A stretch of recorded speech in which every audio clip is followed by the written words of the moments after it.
Hey everyone, how's it going? I was going to do a different video today, but that didn't work out, so I thought I'd talk to you about the TC Electronic Aeon. It's an infinite sustain device for guitar and bass, and it's pretty neat actually. At the time of recording, GAK have got them for sale for £25 plus shipping. I'll put the link in the description. Suppose I should say at this point this isn't a sponsored video. I bought this unit myself at the beginning of the year.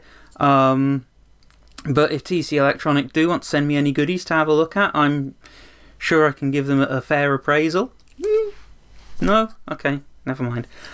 Anyway, it works the same as most other sustain devices in that it uses electromagnets to vibrate the string.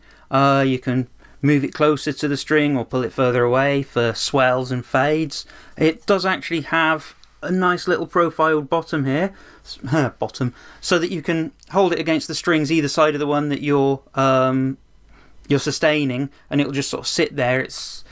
That's actually a pretty cool idea, and it does work to help get the initial positioning right. There's one or two little things that TC Electronics could have mentioned either on their website or in the instruction manual that would have helped me feel less like I didn't know what I was doing with it, because the learning curve can be a little bit steep when it comes to sort of working out where to place it on the guitar for best results, or the fact that it doesn't start the string vibrating. You've got to put it on a vibrating string to carry it on, so you can't sort of rest it on there and try and swell it in.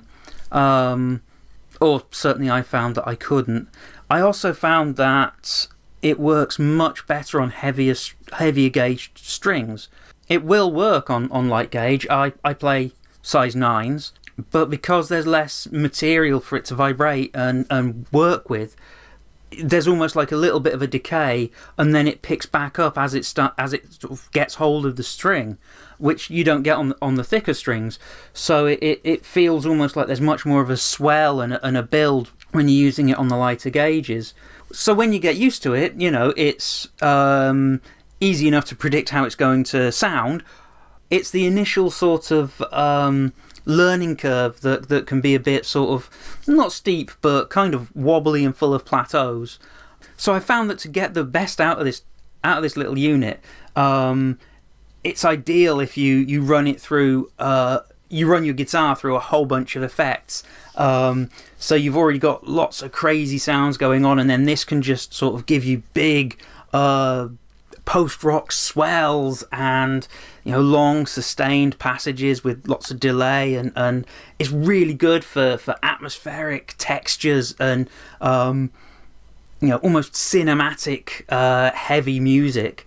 And obviously you can use it in other applications, but I just find that I get the most enjoyment out of it using it in that sort of an environment. It's actually, yeah, I mean, it's a fun little device. It's currently going really cheap, and I would recommend it for anyone because it's just really fun.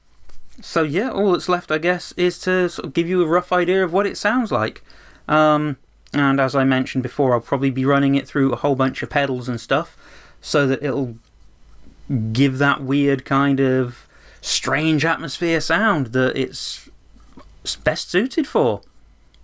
So let's get to it.